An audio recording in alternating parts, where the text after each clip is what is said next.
kotse ba?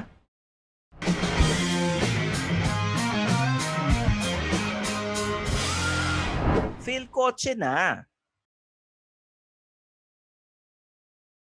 Hi guys, I'm Stanley Cheng, yung senpai ng turbuhan at nandito tayo sa booth ng Jayco.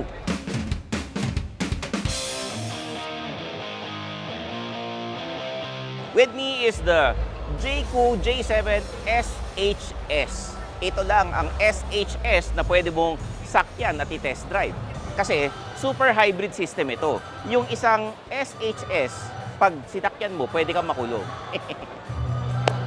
This is technically a plug-in hybrid, pero sa totoo lang, extended range EV ito kasi most of the time, naka-EV naman tayo eh. Yung battery gumagana para paandarin yung gulong hanggang 80 kilometers per hour. Pag umover doon, gagamitin nyo na yung makina.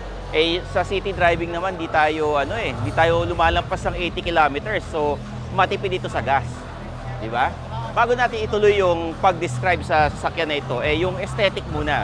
It's a contemporary SUV na very stylish and sporty. Luxurious ang datingan. Pagdating sa dimensions, this is 4,500 by 1,865 by 1,670 millimeters. Mas manipis at mas maiksi sa Sea Lion, pero mas matangkad ito. Two-wheel drive ito at pagdating sa makina, this is a 1.5 turbo gasoline engine that runs on 342 horsepower and 525 newton meters of torque.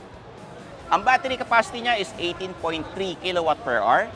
Your electric range is 90 kilometers and yung total range niya is 1,200 kilometers.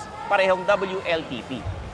Interior tayo mga kapatid. Simulan natin dito sa 14.8 screen dito sa center console. Ang laki, di ba? Tapos yung controls dito, you can use it using the app. Andito yung start-stop, charging, AC control, windows, sunroof.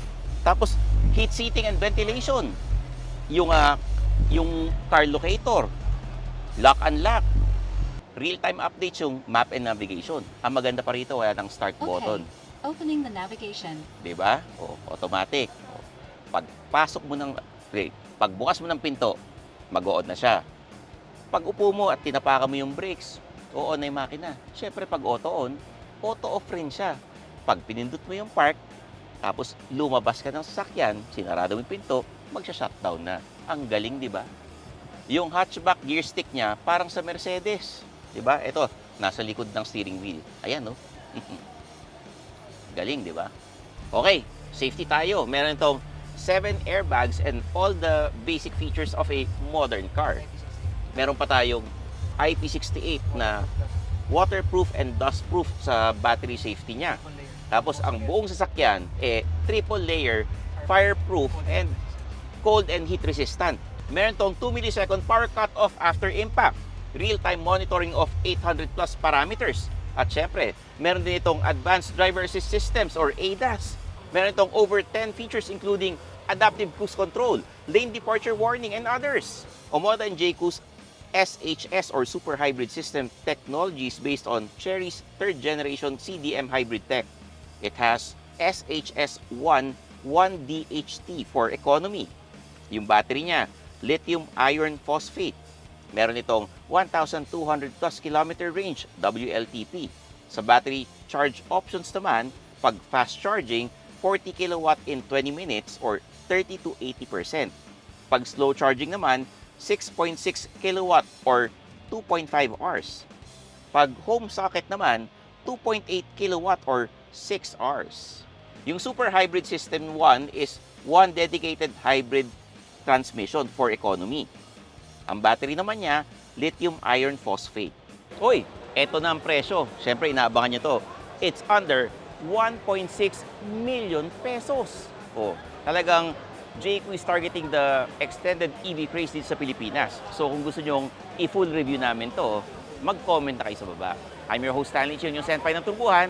Kita-kits tayo sa next video dito lang sa Phil Kotse. Bye-bye! Thanks for watching. For the latest news, reviews, and anything you want to know about cars and car ownership, visit philkotse.com. Follow us on YouTube, Facebook, Instagram, and Spotify para hindi ka huli sa usapan. Tandaan, kotse ba? Fail kotse na!